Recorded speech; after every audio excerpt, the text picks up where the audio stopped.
Okay, ఈ సాంగ్ని ఇంత అందంగా రాసిన లిరిక్ రైటర్ ఆనంద్ శ్రీరామ్ గారు ఇక్కడే ఉన్నారు. వారిని వేదికపైకి ఆహ్వానిస్తున్నాము.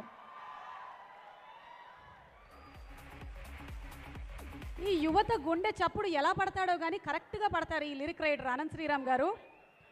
ఆనంద్ శ్రీరామ్ గారికి స్వాగతం.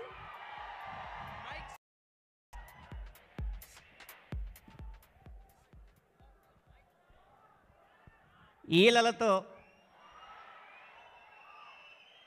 చప్పట్లతో, అరుపులతో, ఆహాలతో, ఓహోలతో ఈ ప్రాంగణం మొత్తాన్ని కోలాహలం చేస్తున్న ఇద్దరు నాయకుల ముద్దుల అభిమానులకి ముందుగా నా నమస్కారం. ఇది మీ కోరిక మేరకు జరుగుతున్న వేడుక, మీ ఇష్ట ప్రకారం జరగాల్సిన వేడుక, మీరెంతగానో ఆరాధిస్తున్న వ్యక్తుల కోసం ఆరాటంగా ఎదురు చూస్తున్న వేడుక. మీ అనుమతి తీసుకుని ఒక 2 నిమిషాలు మాట్లాడతాను. ఓకే, ఇలాంటి వేదిక మీద ఇలాగ నిలబడాలనేది పరిశ్రమలో అడుగుపెట్టిన ప్రతి ఒక్క రచయితకి కళ. నాకు కూడా ఉన్న ఆ కళని నిజం చేయడానికి సహకరించిన దర్శకుడు కిషోర్ కుమార్ పార్థసాని గారికి, నిర్మాత సురేష్ బాబు గారికి, సంగీత దర్శకుడు అనూప్ గారికి ఈ సందర్భంగా నా ధన్యవాదాలు.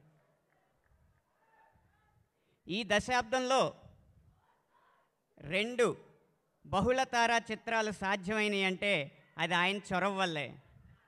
ఆ చిత్రాలు విజయవంతమైంది అంటే అది ఆయన ప్రతిభ వల్లే.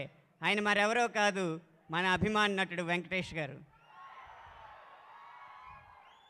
సీతమ్మ వాకిట్లో, సిరిమల చెట్టు, గోపాల గోపాల ఈ 2 చిత్రాల్లోనూ ఆయన నాకు పాటలు రాసే అవకాశం ఇచ్చారు. అందుకు వారికి ధన్యవాదాలు. ఒక్క పదం నా నోట్లోంచి రాలేదని మీరు అసహనంగా ఉన్నారు, అవునా? ఏ పేరు వింటే మీ కేరింతలు, ఏ పేరు వింటే మీ ఇక్కడ కేరింతలు కోటింతలు అవుతాయో, ఎవరి గురించి చెవుల్లోంచి గుండెల్లోకి నరాల్లో ప్రదర్శిస్తుందో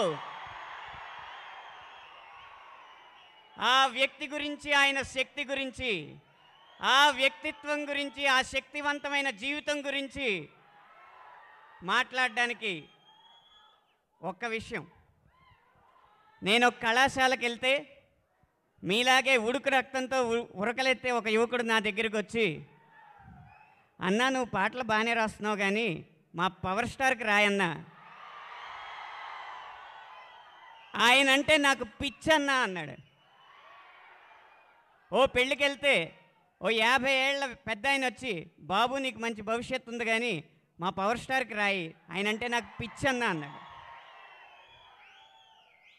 అప్పుడు నాకు అర్థం, కెవ్వు కేక అంటే అద్భుతం అని అర్థం ఎలా మారిపోయిందో, పిచ్చి అంటే కూడా అర్థం మారిపోయింది. పిచ్చి అంటే మీకు ఆయన మీద ఉన్న అభిమానం, పిచ్చి అంటే ఆయనకి మీ మీద ఉన్న నమ్మకం, పిచ్చి అంటే మీకు ఆయనకి మధ్య ఉన్న అనుబంధం. అందుకని ఆ పిచ్చి అన్న మాట పట్టుకుని ఈ వాక్యం రాశా. మీ పిచ్చి ఎన్నాళ్ళు అన్నాళ్ళు అన్నేళ్ళు మీలోనే ఒకడై ఉంటాడు. ఈ అభిమానం, ఈ నమ్మకం, ఈ అనుబంధం మీ మధ్య ఉన్నంతకాలం ఆయన మీలోనే ఉంటాడు. అది కథానాయకుడుగా నా ప్రజానాయకుడుగా అనేది భవిష్యత్తు నిర్ణయిస్తుంది. అలా అంచనా వేసే అర్హత నాకు లేదు, కానీ మీ ఆకాంక్ష మేరకు అది జరగాలని కోరుకునే బాధ్యత నా మీద ఉంది. అలా జరుగుతుందని విశ్వసిస్తున్నాను. విరమిస్తున్నాను.